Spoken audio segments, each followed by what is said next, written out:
ప్రజల సొమ్ము అని చెప్పంటూ నేను ప్రజల నుండి కల్పించేట సొమ్ము ఏదైతుందో అది సద్వినియోగం కావాలి.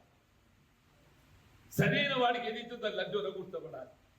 కాబట్టి వాళ్ళు ఆలోచిస్తుంది సద్వినియోగం చేయబడే విధంగా ఈ రైతు భరోసా ఏదైతుందో అమలు చేయబడే సంకల్పంతో వీళ్ళ క్యాబినెట్ సంకల్పని కూడా మొత్తం జిల్లా కేంద్రాలన్నీ తిరుగుతుంది. మన కరీంనగర్ జిల్లాకు సంబంధించి రేపు వస్తువులు కరీంనగర్ జిల్లా ఉమ్మడి జిల్లా మన యొక్క సలహాలు సూచనలు పొందడానికి చాలా రైతాంగం ఒకటే చెప్తున్నారు, మీరు 5 ఎకరాలకు ఇస్తారా 10 ఎకరాలకు ఇస్తారా ఇంతకని జెండా అది అందరికీ. మీరు సాగు చేస్తున్న భూమికి వేయండి, సాగు లేనటువంటి భూమికి ఇవ్వకూడదు.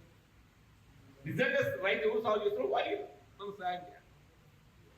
ఇది కూడా కేవలం కాంగ్రెస్ పార్టీ రాష్ట్రంలో ఇక్కడ మన దగ్గర ఉంది అంటున్నాను. మరి దేశంలో ఇతర భారతీయ జనతా పార్టీ వాళ్ళు ఎంత ఇస్తుందే మొత్తం ఒక రైతు ఖాతాకు 6,000 ఇస్తుంది. రైతు ఖాతాకి ఎంత ఇస్తుందో 6,000 సంవత్సరానికి 2 పంటలు కలిపి.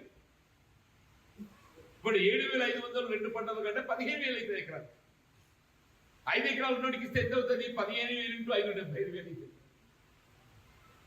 5 ఎకరాలు ఉన్నవాడికి ఏది ఇస్తుందో రేపు రైతు భరోసా కల్పిస్తే 15,000 ఇంటూ 2 లక్షలు అమలవుతుందని చెప్పి అనుకుంటే మన దగ్గర కూడా పరిస్థితి వేరే ఉంటుంది అనుకుంటా.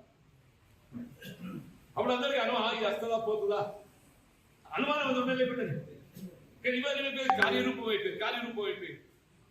అంటే కాంగ్రెస్ పట్ల ఒక విశ్వసనీయత పెరిగిపోతుంది. అయితే రైతాంగంతో కూడా రైతు కూలీలు కూడా చెప్పండి. మీరు రైతు కూలీలకు ఎదిగిపోయిన జాతీయ మీరు గ్రామీణ ఉపాధి హామీ పథకం ఉన్నది. ఒకసారి మనం జాబ్ మనం ఎన్రోల్ చేసుకుంటే నీ ప్రభుత్వం నీ పని చూపేట బాధ్యత చేపడుతుందని చెప్పండి. ఇది ఆరంభం చేసింది ఎవరు? కాంగ్రెస్ పార్టీ అని చెప్పండి.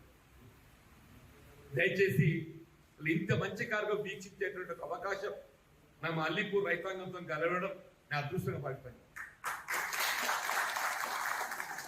మన రాయకల్ మండలంలో దాదాపు 2,800 మంది రైతాంగానికి ఈ మొదటి విడత ₹1,00,000 రుణమాఫీ లభించింది. 2,839 ఎంతమంది ఇచ్చింది. దాని మన అల్లీపూర్లో 416.